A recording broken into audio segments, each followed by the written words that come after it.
Second year के दोनों students हैं, लड़की लड़का। बेसिकली गुजर खान के इलाके के रहने वाले थे। उन्होंने 19 तारीख को कोर्ट मैरिज की।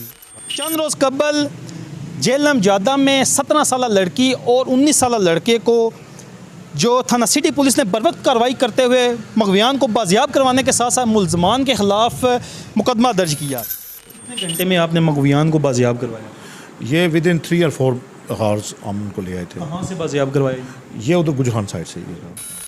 अभी जो मगवियान को बाजियाब करवाया वो कहाँ पे है? सारे सवालात हम SHO थाना सिटी जो अल्लाह दिता से पूछेंगे। आप हमारे साथ रहिएगा।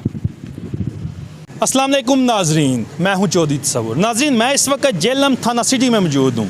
चंद रोज़ कबल जेलम जादा में 17 साल लड़की और 19 साल लड़के को जो थाना सिटी पुलिस ने बरवक्त कार्रवाई करते हुए मगवियान को बाजियाब करवाने के साथ साथ मुल्ज़मान के ख़िलाफ़ मुकदमा दर्ज किया।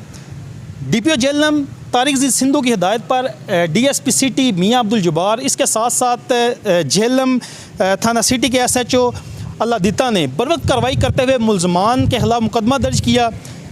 मैं आपको बताता चलूँ कि जेलम प्रेस क्लब के नौजवान सहाफ़ी और मेंबर जेलम प्रेस क्लब जो दानियाल आबद ने वाक़े की वीडियो बनाई और वीडियो के बाद पुलिस को आगाह किया। तो ये बरवक्त कार्रवाई हुई। हम जानेंगे कि ये जो इसके ऊपर मुकदमा मुल्ज़मान के ख़िलाफ़ दर्ज हुआ ये कहाँ तक पहुँचा, अभी जो मगवियान को बाजियाब करवाया वो कहाँ पे है। सारे सवालात हम SHO थाना सिटी जो अल्लाह दिता से पूछेंगे। आप हमारे साथ रहिएगा।